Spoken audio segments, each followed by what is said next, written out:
नमस्कार।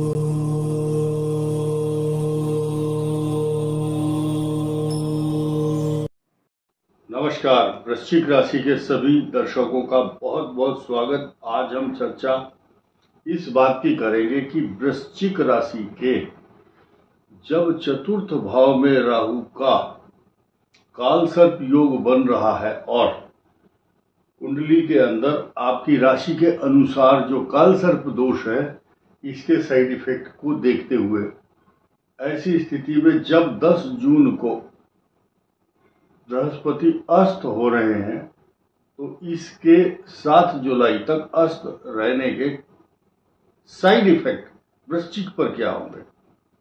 और नई बात तो ये है कि वृश्चिक राशि के साथ साथ जब वक्री शनि रेट्रोग्रेड मोशन में 138 दिन 138 डेज तक 13 जुलाई से 28 नवंबर तक जब वक्री होगा तो वृश्चिक राशि को कौन कौन सी चुनौतियों का सामना करना पड़ेगा।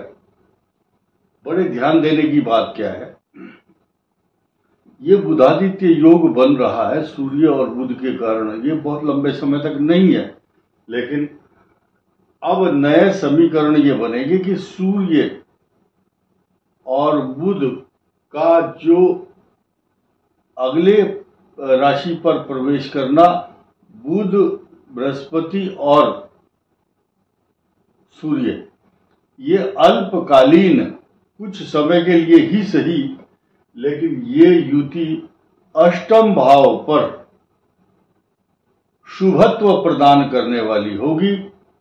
इसलिए होगी क्योंकि ये हाउस 2 और तीसरा ये और ये, इन 2 भावों का स्वामी, जब ये 2 और ये 2 दशम और एकादश, इनके स्वामी एक साथ होने से एक योग बनता है स्पेशल। उसका नाम है विशेष योग, यानी कि बुधादित्य के साथ साथ गुरु का होना, इसको बोलते हैं ज्ञान योग। ज्ञान उत्पन्न कराता है। और ऐसी स्थिति में जबकि ये जो गूढ़ तत्वों को पहचानने का, डीप नॉलेज का, जीवन की, संसार की जो वैराग्य से जुड़ी हुई बातें हैं, उनमें गहरे गोते खाने के बाद, गहरे पानी पैठ सुना होगा आपने, तो ये जो सिद्धांत है भक्ति मार्ग का, उससे भी जुड़ता है सवाल। और इन 3 ग्रहों की जब यहाँ पोजीशन होगी, ये बृहस्पति अस्त भी है, यहाँ पर अपनी राशि पर तो पूरा प्रभाव डालने का प्रयास करेंगे। यानी कि जो वृश्चिक का धन स्थान है, सोना चांदी वस्त्र आभूषण धन अन्न वस्त्र, जितना भी खजाना है आपका कीमती, अचल संपदा के साथ साथ चल संपदा यानी कि करेंसी, सोना चांदी, जिसको कहीं भी मूवेबल प्रॉपर्टी कह सकते हैं, उसकी वृद्धि कराता है। अब इन दोनों ग्रहों की समीक्षा हम करेंगे इस तरह से कि 6 जून को जब ये ग्रह यहाँ पर आएंगे, इन ग्रहों के समीकरण काल सर्प योग होने के कारण अजीबोगरीब स्थिति होगी 28 जुलाई तक। मंगल का और शनि का षडाष्टक योग संतान के लिए कष्टकारक, लेकिन आपकी उन्नति में सहायक। और ये राहु केतु आपके स्थानांतरण के साथ साथ एक जगह टिकने नहीं दे रहे आपको अपने निवास स्थान को छोड़कर अन्यत्र जाने का प्लानिंग, या आप विदेश से आ रहे हैं या विदेश जा रहे हैं। This is depend upon the mahadasha of your horoscope. किस लगन के जातक हैं आप। 12वें स्थान के स्वामी की दशा अगर चल रही है तो विदेश जाने से कोई नहीं रोक सकता, खास तौर से उनको जिनकी कुंडली में तुला लगन हो, क्योंकि 12वें भाव 6 और भाग्य स्थान में यहाँ 3 होगा। ये बड़ी क्लियर सा मैसेज दे रहा हूं मैं आपको। और साथ ही साथ मेष लग्न या मेष राशि भी इंक्लूड कर सकते हैं। मेष लगन, वृश्चिक राशि हो, मेष लगन हो, तो 12वें भाव में 12 नंबर और यहाँ 9 नंबर। बृहस्पति की दशा चल रही, तो विदेश की टिकट खरीदना शुरू कर दो। अच्छा, मुख्य सब्जेक्ट क्या है? बृहस्पति अस्त 7 जुलाई तक, 10 जून से, और 13 जुलाई से 28 नवंबर, 138 दिन। ये जो वक्री शनि है, इसकी जो पोजीशन है कुंडली में 10 और 11, ये लिखा हुआ तीसरा चौथा स्थान का स्वामी है, पंचम भाव में वक्री हो चुके हैं, शुभ ग्रह देख नहीं रहा है।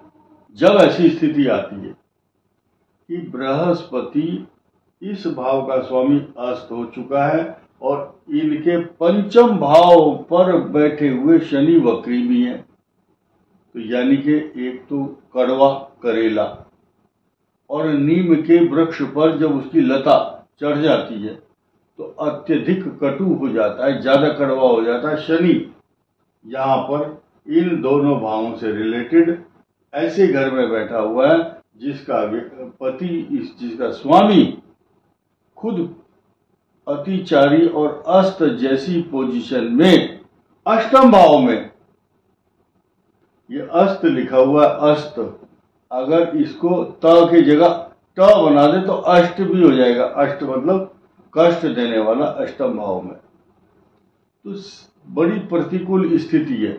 और कुछ लोग बोलते हैं जिनके भाई ग्रह खराब चल रहे हैं, तो वो सोचते हैं कि हम ऐसा बोलें कि नहीं तुम्हारा सब कुछ अच्छा हो जाएगा, खूब पैसा आ जाएगा एक दिन के अंदर। ऐसी कल्पना करना या अपेक्षा करना, ऐसी एक्सपेक्टेशन ज्योतिषियों से करोगे, कुछ नहीं होगा। अपने कर्म को भी छोड़ दोगे। अपने आपके कुंडली में कैसे ग्रह बैठे हैं, कैसे नहीं बैठे हैं, कर्म को छोड़ना नहीं है। कुछ उपाय छोटे मोटे जो बताए गए हैं उनको आप ध्यान दीजिए। सूर्य की उपासना करनी चाहिए, 10वें भाव के स्वामी सूर्य, क्योंकि वो अब कष्ट प्राप्त करेंगे अष्टम भाव में। इसीलिए आपकी राशि के मुताबिक सूर्य की जो कंडीशन है वो आपको नेम और फेम में बाधा पहुंचाने वाली होगी। बस एक ग्रह बहुत ज्यादा पॉजिटिव आपके लिए 6 जून तक है, उसका नाम है मंगल। मंगल का और चंद्रमा का स्थान परिवर्तन योग बहुत बड़ा महालक्ष्मी राजयोग कहा गया है। किसी को अगर शुभत्व या अच्छाई मिल रही है तो इसके कारण, और सूर्य बुध के कारण भी, क्योंकि बुधादित्य योग इन दोनों की दृष्टि आपके राशि पर दिखाई दे रही है, स्पेशल एकदम साफ। यहां एक काल सर्प दोष के साथ साथ, ये काल सर्प दोष है, एक होता है पाप कर्तरी योग। अब ये देखिए 15 जून तक ये यहाँ है, 6 जून तक यहाँ पर मंगल देवता है, तो इन दोनों पाप ग्रहों के बीच में बृहस्पति आ गए हैं। तो बृहस्पति की कंडीशन क्या होगी जब अस्त भी है, अतिचारी भी है, अष्टम भाव में भी है, शत्रु राशि में भी है, और सूर्य और बुध जो जहाँ बैठे इसके और मंगल के बीच में पाप कर्तरी योग से पीड़ित भी हैं। ऐसी कंडीशन में सूर्य की उपासना मैंने इसलिए बताई कि जो इस समय सूर्य शत्रु राशि में है, शनि के द्वारा दृष्ट है, और ये भाव किसी शुभ ग्रह की दृष्टि से बाहर है। शुभ ग्रहों के अच्छे परिणाम मिलते हैं। अब क्या है, बृहस्पति जहां जहां दृष्टि डालेंगे मैं बताऊंगा। एक इस भाव को अच्छा कर रहे हैं, अष्टम को, आपको खराब मार्ग में जाने से रोकेंगे और गलत मार्ग में आपका पैसा खर्च ना हो वहां से बचाएंगे। इन बृहस्पति देव की दृष्टि आपके धन कुटुंब वाणी पर है, खूब धन दिलाएंगे, टेंशन फ्री हो जाओ। अब इस बृहस्पति की दृष्टि आपके सुख के स्थान पर भी है। बहुत सारे रोड़े आएंगे, बहुत आपकी राह में बहुत सारे बाधाएं, परेशानी, रुकावटें माता के लिए कष्ट, सुख में बाधा, और जो मैंने प्रेडिक्शन बताया शुरू में कि माता, मित्र, मकान, सवारी, पशु, एक स्थान से दूसरे स्थान जाना, उस भाव में बेचैनी, एंजाइटी नहीं होगी ज्यादा, क्योंकि बृहस्पति इस भाव को देखेंगे। यहां पर शनि की दृष्टि को देख लेते हैं कि सूर्य पर दृष्टि है, तो इस भाव को पीड़ित करेंगे, दशम भाव को, क्योंकि इसका स्वामी सूर्य है। शनि देव की दृष्टि सीधे सीधे इनकम हाउस पर भी है आपके, और सीधे सीधे आपके धन स्थान पर भी दृष्टि है शनि की। ये पॉजिटिव दृष्टि है, क्योंकि यहाँ शत्रु भाव से बृहस्पति की राशि को शनि नहीं देखते हैं। और शनि की मजबूरी क्या है? शनि की मजबूरी यह है कि बृहस्पति की राशि में बैठे हैं और बृहस्पति की राशि को ही देख रहे हैं। ये समीकरण जब मीन राशि में जब भी सृष्टि के अंदर शनि आता है मीन राशि पर, तो वो उन दोनों राशियों को प्रभावित करता है जो गुरु की राशि होती है। लेकिन जब धनु पर शनि आते हैं उस समय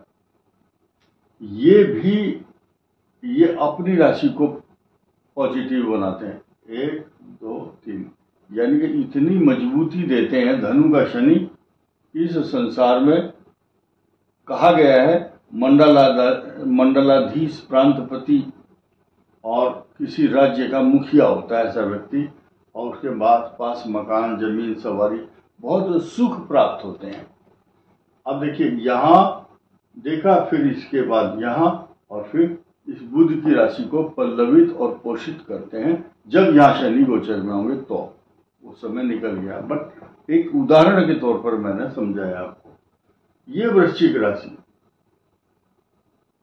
अब अक्टूबर के बाद इतनी अच्छी पोजीशन में होगी, तब उसकी चर्चा उसी समय करेंगे। फिलहाल सूर्य की उपासना, शनि के अलावा शनि की पूजा, शनि स्तोत्र का पाठ किया। अब ध्यान दीजिए, ये राहु है, ये चतुर्थ और दशम में बैठ करके अगले दिसंबर 2026 तक, दोबारा नोट करना, कुछ लोग ऐसे हैं कि गलत डेट नोट कर लेते हैं और वही लेके घूमते रहते हैं।